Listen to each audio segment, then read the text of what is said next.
সালাম সবসময় আলোক প্রাদপে এনেছে এবং আমরা সবসময় দেখেছি যত পৃথিবীর যত ইতিহাসে যত যুদ্ধ বিগ্রহ যেখানে যা হয়েছে কখনোই যুদ্ধ বিগ্রহ আইনে যেরকম আপনি একটি জাতিকে পুরোপুরি না খেয়ে রাখবেন, চিকিৎসা ব্যবস্থা অনিশ্চিত করবেন, এটি কখনোই মানবাধিকার হতে পারে না।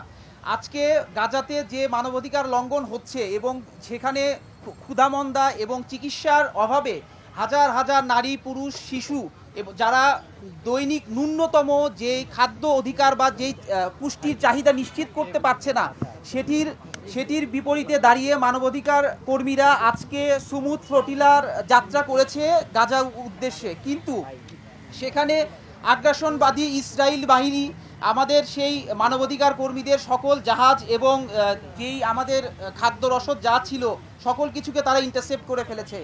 তো আমরা আমাদের বাংলাদেশ সরকার এবং বিশ্বের সকল মানবাধিকার সংস্থা, জাতিসংঘ এবং সকল উন্নত বিশ্বের সকল শাসকদের দৃষ্টি আকর্ষণ করে বলতে চাই, আমরা চাই এই পৃথিবী হোক মানবাধিকারপূর্ণ একটি পৃথিবী এবং শান্তি এবং শৃঙ্খলার যুক্ত একটি পৃথিবী, যেই পৃথিবীতে থাকবে না কোনো হাহাকার, থাকবে না কোনো যুদ্ধ, থাকবে না কোনো বিগ্রহ।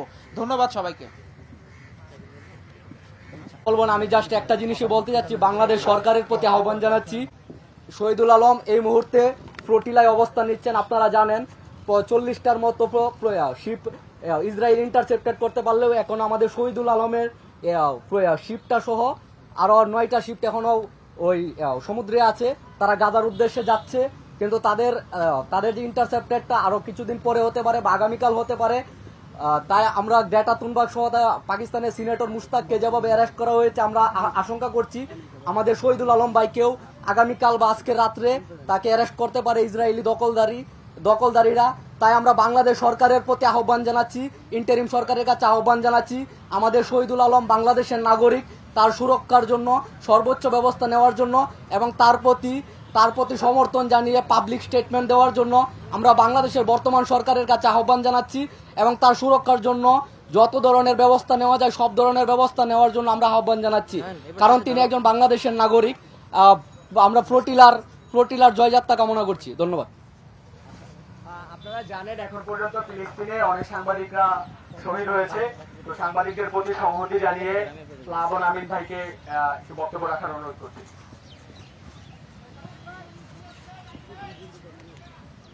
আমরা এই ফিলিস্তিনি গণহত্যার তীব্র নিন্দা জানাচ্ছি। আজকে আমাদের সাথে যুক্ত হয়েছেন 70টি সংগঠন।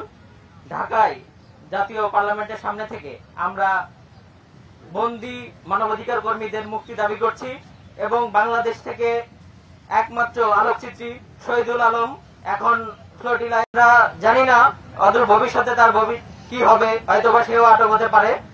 আমরা পুরো ফ্লোটিলার নিরাপত্তা দাবি করছি এবং যতজনকে গ্রেপ্তার করা হয়েছে তাদেরকে স্বেচ্ছায় এবং নিঃশর্তভাবে মুক্তি দাবি করছি এবং পুরো বিশ্বের যারা নিরাপত্তায় এখনো ম্রিয়মাণ হয়ে আছেন তাদেরকে আহ্বান জানাচ্ছি, আপনাদের মানবতা জাগিয়ে তুলুন।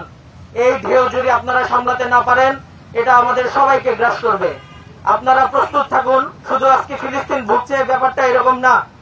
আপনারা যদি সতর্ক না হন, ফিলিস্তিনের এই গণহত্যার প্রতিবাদে যদি সোচ্চার না হন, একদিন এই ফিলিস্তিনের গণহত্যা আমাদের উপরে নচেত পুরো বিশ্বের উপরে হানা দিবে।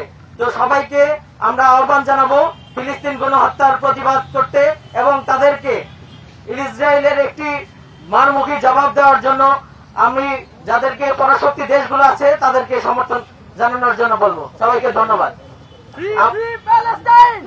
আমরা সবাই র্যালিটা শুরু করি। আমরা এখন র্যালি শুরু করব। আমরা র্যালি প্রথমে খামারবাড়ির দিক থেকে ঘুরে 27 নম্বর আরবের সামনে দিয়ে আবার এখানে এসে শেষ করব।